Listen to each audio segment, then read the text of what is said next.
Welcome to the Soul and Ebony Love Stories.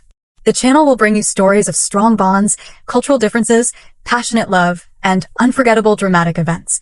If you love interracial love stories and cinematic storytelling, then this is the place for you. Enjoy listening.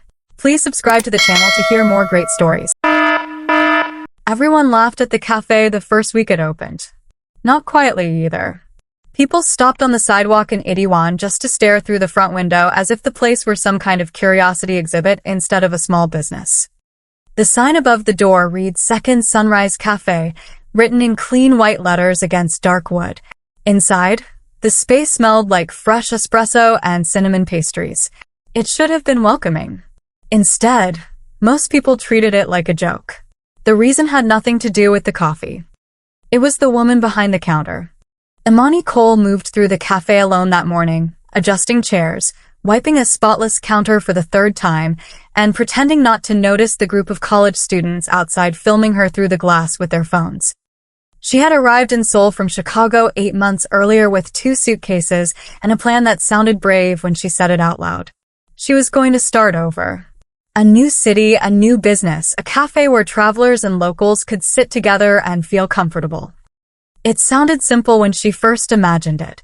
Reality had been different. Some customers came in only to look around and whisper. Others walked past the door slowly, reading the menu posted outside, then laughing before moving on to the coffee chains down the street.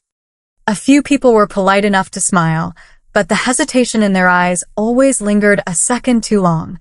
Across the street, a black sedan sat parked beside the curb. Inside the car, a man watched quietly. Park Do-jin leaned back in the leather seat, his gaze steady as he studied the cafe through the windshield. The district of Ridicules stretched around him like territory he understood better than most of the people living in it. Restaurants, clubs, foreign bars, boutique stores. Every building along that street operated under an invisible system of protection and control. Most of the owners knew exactly who kept the peace in the neighborhood. They just never saw him doing it.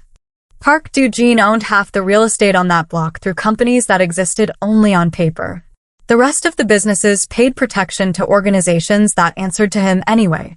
He rarely needed to appear in public. Problems usually solved themselves the moment his name entered the conversation. But this morning he had been sitting in the car for nearly 20 minutes, watching her. Imani wiped the same table again, then stepped behind the counter to prepare a cup of coffee, even though no one had ordered anything. The cafe remained empty except for the quiet hum of the espresso machine.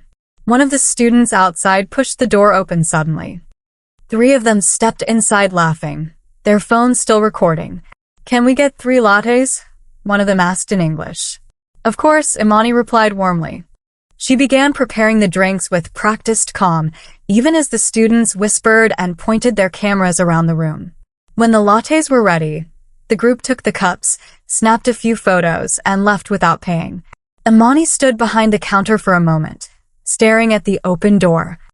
Then she sighed softly, picked up the unpaid drinks, and poured them into the sink. Across the street, Park Do-jin watched the entire scene without moving. Finally, he opened the car door and stepped out onto the sidewalk. He crossed the street slowly and pushed open the cafe door.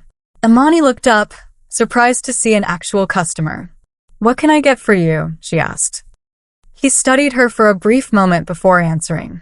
"Americano," he said simply. She nodded and started the machine. Park Do-jin took a seat near the window and watched the street outside while the coffee brewed. 5 minutes later, she placed the cup in front of him with a polite smile. "Here you go." He tasted the coffee and nodded once. Outside, the students who had mocked her earlier glanced through the window again. The moment they recognized the man sitting inside, their laughter disappeared. One of them grabbed the others and quickly walked away.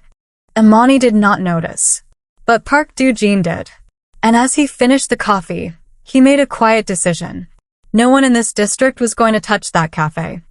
In the weeks that followed, the cafe stayed open even though most people in the neighborhood still treated it like a strange experiment that would disappear eventually. Every morning Imani arrived before sunrise, unlocking the door while the street outside was still quiet. She baked pastries in the small oven behind the counter, ground fresh coffee beans, and lined the display case with muffins and croissants that took hours to prepare but often went unsold. By the time the first wave of commuters passed through Itaewon, the cafe smelled warm and inviting. The problem was never the coffee. The problem was always the person serving it. Some customers walked in with polite curiosity, then left quickly after glancing around the room. Others stayed long enough to whisper comments to their friends. Imani had heard every version of the same question in the past month. Why would someone like her open a cafe here? Sometimes the question was asked gently, sometimes with open mockery. She had learned to smile through it all. Every time the door opened, she greeted the customer the same way, her voice calm, her posture steady, as if the city might eventually warm up if she simply refused to give up. Across the street, Park Do-jin continued to visit almost every day. He never announced himself, never arrived with security or attention. Most people who passed him on the sidewalk had no idea who he was. The men who worked in the nightclubs and gambling houses nearby would have recognized him instantly, but they also knew better than to acknowledge him in public. That quiet anonymity allowed him to sit inside the cafe like any other customer. He always ordered the same thing. Americano. Imani noticed him quickly because he was one of the few customers who never stared at her with curiosity. He walked in, ordered his drink, and sat by the window reading messages on his phone or watching the street outside. He did not ask personal questions. He did not try to film the cafe or post jokes online. After the third visit, she began greeting him with a small nod of recognition. Americano again, she asked one morning. Yes, he said, coming right up. Their conversations rarely lasted more than a few seconds, but the quiet routine became strangely comforting for both of them. Imani began to notice the details about him that most people overlooked. The way he watched the street instead of the television behind the counter. The way other men in expensive suits occasionally walked into the cafe, froze when they saw him sitting there, then left without ordering anything. She assumed he must be some kind of local businessman who preferred privacy. What she did not know was how much attention her cafe had already attracted in the neighborhood. Itaewon was not just another commercial district. It operated under invisible rules that newcomers rarely understood until someone explained them.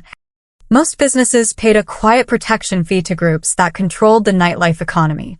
The system kept conflicts away from the public and ensured that problems were handled quickly. Imani had never been told about any of that. 3 weeks after the cafe opened, the explanation arrived. It happened on a slow afternoon when only 2 customers sat inside the shop. The door opened and 4 men walked in together, their jackets dark and their expressions casual in a way that felt rehearsed. They looked around the room without ordering anything. Imani stepped forward politely.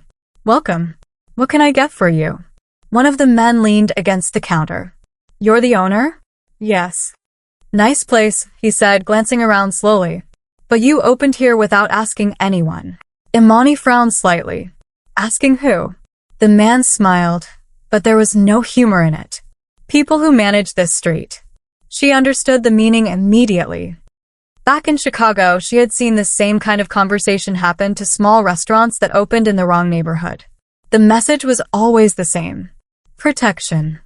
The man placed a card on the counter with a phone number written across it. Call this number tonight. Someone will explain how things work here. Imani pushed the card back toward him. I'm not paying anyone just to run my own business, she said calmly. The men exchanged looks. One of them chuckled softly. You will, he replied. Everyone does. They walked out without another word. The 2 customers who had been sitting near the window quietly gathered their bags and left a few minutes later. Imani locked the door early that night and cleaned the cafe in silence. She did not call the number on the card. She told herself that intimidation only worked when people allowed it to work. The next morning, the damage was waiting for her. The front window had been cracked by something heavy thrown from the sidewalk. One of the outdoor tables had been overturned and the wooden chair beside it lay broken across the pavement.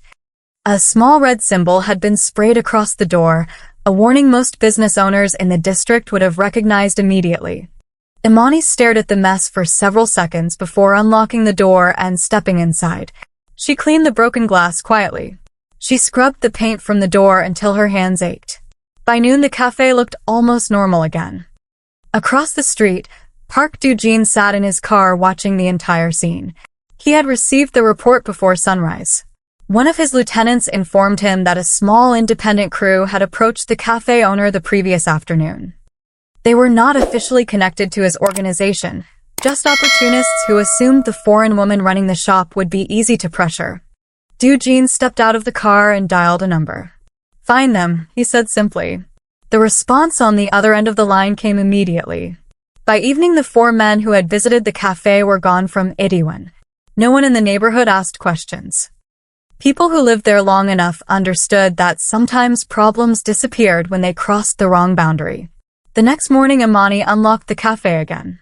This time the sidewalk was clean. The broken chair had been replaced. And for the first time since she opened the business, 3 customers walked inside before noon. Imani did not know why things suddenly felt easier. But Park Do-jin knew exactly what had changed. By the time autumn settled over Seoul, Second Sunrise Cafe had quietly become part of the neighborhood. It was not famous, and it was not crowded every hour, but people had stopped laughing when they passed the window. Office workers occasionally stopped in before work.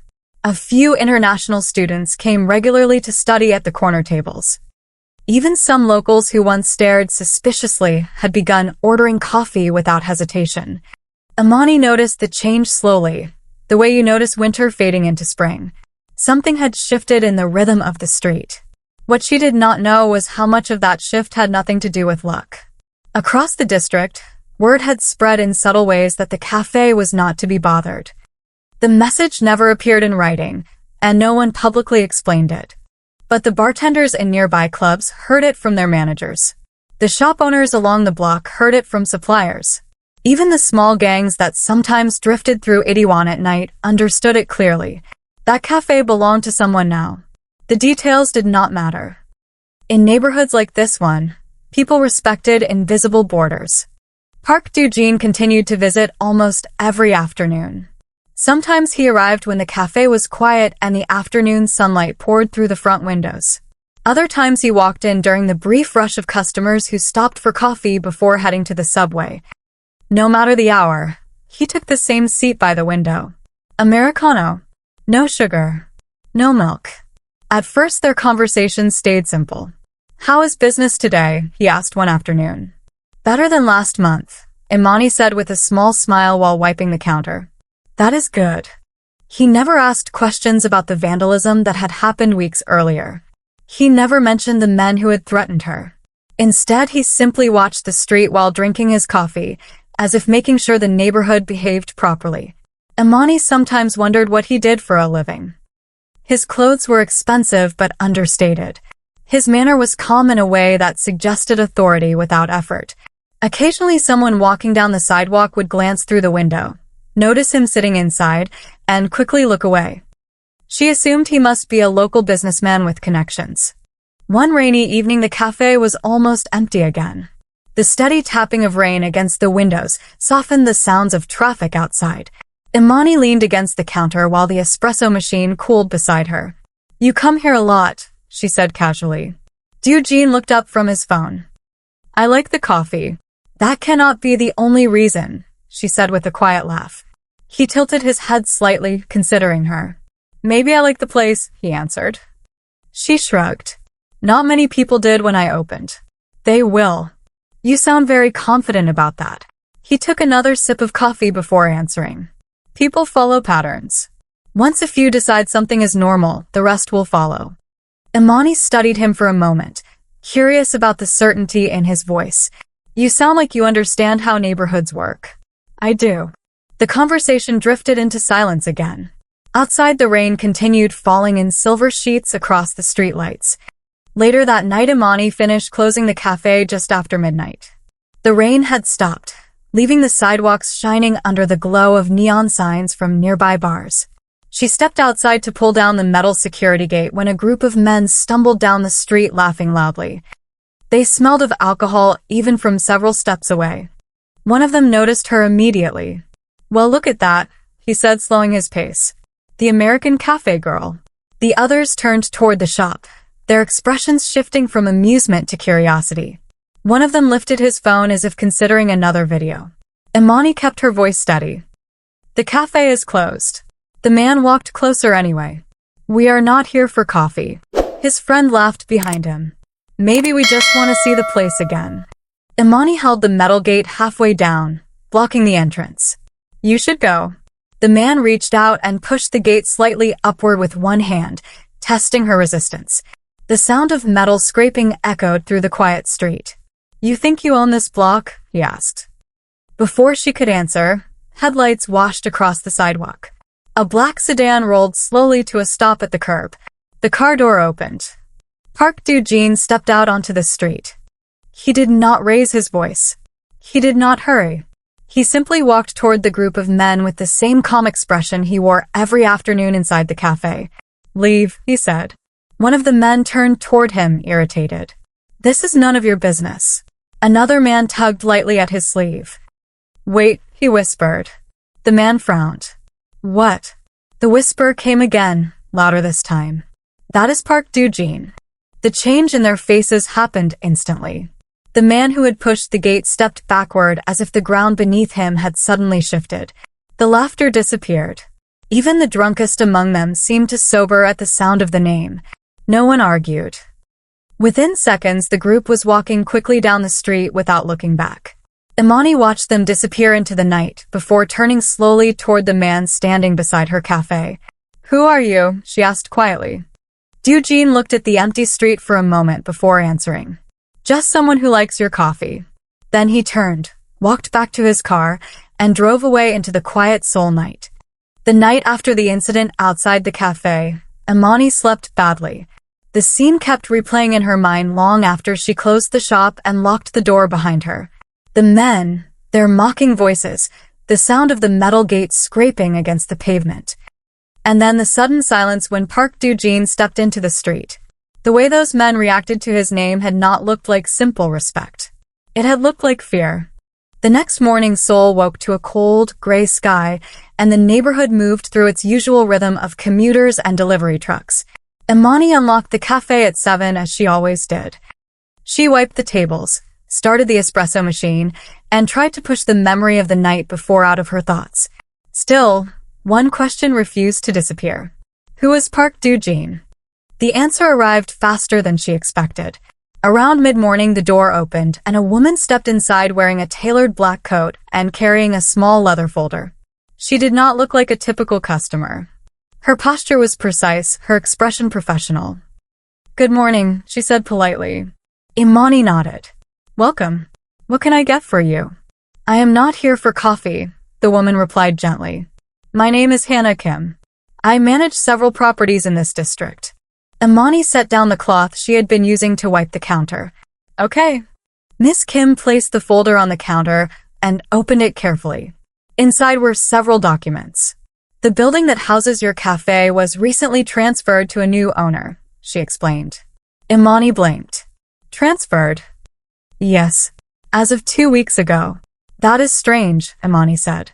My landlord never mentioned selling the building. He would not have needed to, Miss Kim said calmly. The transaction included the existing lease agreements. Imani leaned closer to the documents. And who exactly owns the building now, she asked. Miss Kim gave a small polite smile. Park Holdings. The name meant nothing to Imani. But Miss Kim seemed to notice the confusion in her expression. You may know the principal investor as Mr. Park Do-jin. The cafe grew very quiet. Imani stared at the papers for several seconds while the realization slowly settled in. The man who drank Americano at the corner table every afternoon was not just a quiet customer. He owned the building. Possibly the entire block. Why would he buy this place? She asked. Miss Kim closed the folder again. That would be a question for him. Before Imani could respond, the door opened again. Park Do-jin walked inside. He looked exactly the same as always. Dark coat, calm expression, quiet presence that seemed to carry more weight than anyone else in the room. Miss Kim bowed slightly to him. Sir. He nodded once. Thank you, Ms. Kim. The woman left the cafe without another word. Imani stood behind the counter staring at him. You bought the building? She asked. Park Do-jin walked to his usual seat near the window and sat down. Yes. Why? He considered the question for a moment. It was available. That is not an answer. He looked up at her. No, he agreed. It is not. Imani crossed her arms. You knew those men would come here, she said. Yes. You knew someone would try to push me out. Yes. And instead of telling me any of this, you bought the entire building? That solved the problem, he replied calmly. Imani shook her head in disbelief. You could have just told me what was going on in this neighborhood. Would you have listened? She opened her mouth to answer, then paused. He had a point. Imani poured an Americano and placed it in front of him. You know, she said, most people would call that manipulation. Park Do-jin picked up the cup. Most people would have closed the cafe after the first week. She laughed softly. That is true. For a moment neither of them spoke. Outside the window, the street continued its steady rhythm of pedestrians and traffic. Finally, Imani leaned against the counter. So let me guess, she said. You are some kind of real estate tycoon. Park Do-jin looked at her with a faint hint of amusement. Something like that. Something like that, she repeated. That sounds suspicious. It is complicated. I am starting to see that.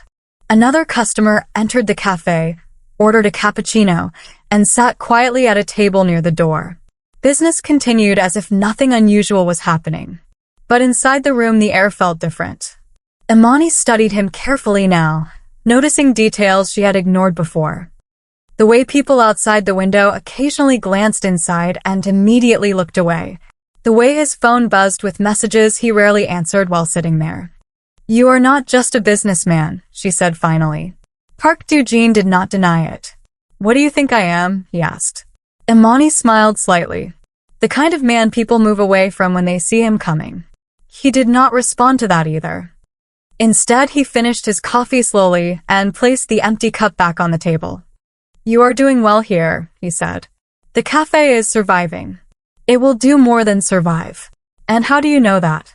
He stood and reached for his coat. Because this district follows certain signals. What kind of signals? Park Do-jin paused at the door. The kind that tell people when a place is protected. Then he stepped outside and disappeared into the flow of pedestrians moving through 81.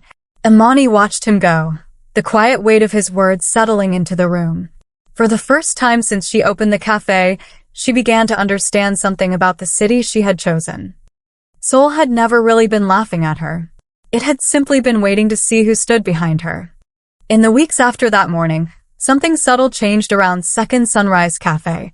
The same streets, the same buildings, the same neon signs glowing at night, yet the atmosphere felt different. People who once slowed down just to stare through the window now walked inside without hesitation. Office workers from nearby companies began stopping by before work. Two students who had once laughed outside the door now sat quietly near the window most afternoons with laptops and notebooks. The cafe was no longer a curiosity. It had quietly become part of the neighborhood. Imani noticed the difference, though she could not fully explain it. Suppliers who once delivered late suddenly arrived on time. The landlord who used to avoid her calls now greeted her politely in the hallway. Even the men who controlled the late-night crowds outside the bars seemed to keep a respectful distance from the cafe. One afternoon, she finally asked the question that had been waiting in her mind for weeks. Park Do-jin sat in his usual seat near the window, finishing another Americano while watching the street the way he always did. Did you do this? She asked. He looked up. Do what? Make people treat this place differently. He studied her for a moment before answering. I did not make anyone do anything. That is not an answer. It is the only honest one. Imani crossed her arms and leaned against the counter. Everyone here suddenly acts like this cafe belongs, she said. That does not happen by accident. Park Do-jin's expression softened slightly. Sometimes people only need a signal, he said. A signal from who? He did not reply immediately. Instead, he stood up and walked toward the counter. You opened this cafe when everyone told you it would fail, he said. You stayed when people mocked you. You rebuilt the place after someone tried to break it. He met her eyes. That kind of courage changes how people see a place. Imani laughed quietly. You are giving me too much credit. No, he replied calmly. I am giving you the right amount. For a moment neither of them spoke. The cafe buzzed softly around them with the sounds of customers talking and espresso machines hissing behind the counter. Imani finally smiled. "You still owe me an honest answer," she said. Park Do-jin placed a few bills on the counter and stepped toward the door. "Maybe one day," he said. He paused before leaving and glanced back at the cafe that now felt alive with conversation and movement. "Until then," he added quietly, "I will keep coming for the coffee." And for the first time since she arrived in Seoul, Imani realized something surprising. In a city that once mocked her for opening a cafe, the most powerful man in the district had quietly chosen to stand beside her all along. 6 months later, Second Sunrise Cafe was no longer the place people laughed at. It had become one of the quiet landmarks of the street. Travelers stopped there for coffee before exploring Seoul. Office workers claimed their favorite tables every morning. The same neighbors who once questioned whether a black woman could succeed there now recommended the cafe to their friends. Imani still opened the shop before sunrise, just like she did on the very first day, but now the room filled with conversation and warmth long before noon. And every afternoon without fail, Park Do-jin still walked through the door and ordered the same drink. Some people believed success came from power. Others believed it came from luck. But sometimes it came from something much simpler: the courage to stay when everyone expected you to leave. If you enjoyed this story, make sure to subscribe for more powerful drama stories like this one. Hit the like button if you want more stories about unexpected love and quiet strength. And tell me in the comments, do you think Imani ever truly discovered how powerful the man protecting her really was?